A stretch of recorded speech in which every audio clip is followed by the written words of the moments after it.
In the comment section of one of our videos, Patrick Coots PF1 asks, why do we have earlobes? Do any other animals have them?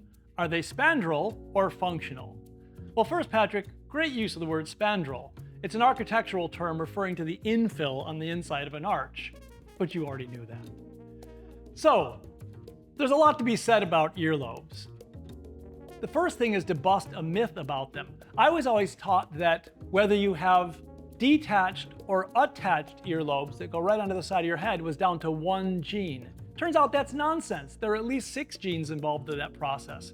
There are more than 40 genes overall involved with the shape of the earlobe. When you consider the variation in earlobe shape, where the attachment point is, how far it extends, and so on, it makes sense that multiple genes should be involved. And the ratio of attached to detached ears varies by population. In Europe and in the US, detached ears are more common. But in Korea, for example, attached earlobes are the more common ones. But can the evolutionary history of the ear give us any idea what earlobes are for? It turns out that the ear develops from what you might find to be a surprising place, which is the cartilage that we would normally find leading up to gill arches in fish.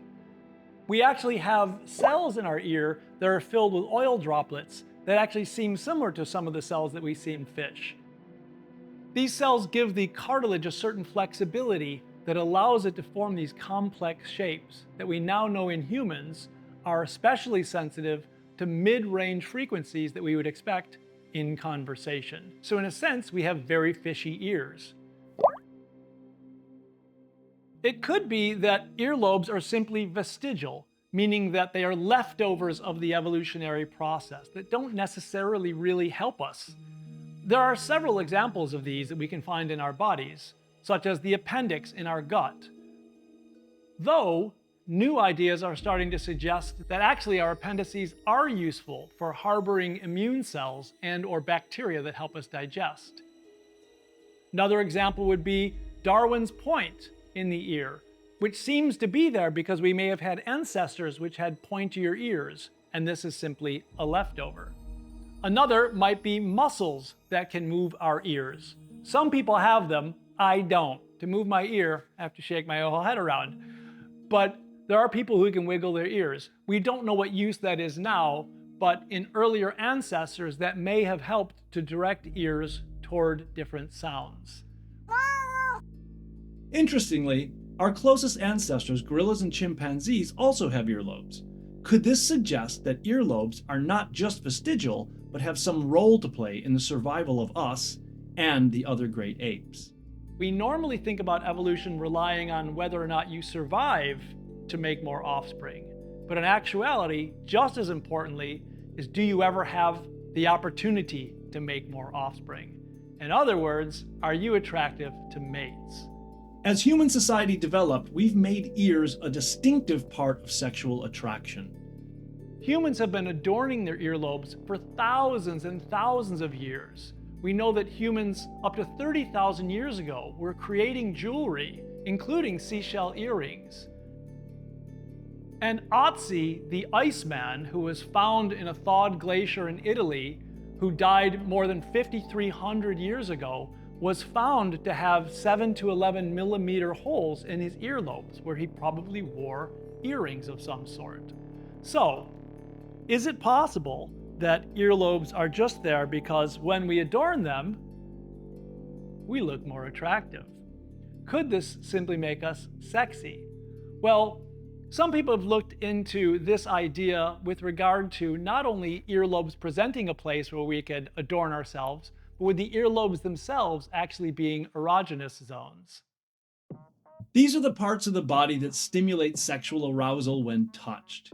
In 2016, Dr. Ehab Yonis surveyed 150 married, sexually active women in Egypt and asked them to rank the erogenous zones in their body, and earlobes were up among the top 5.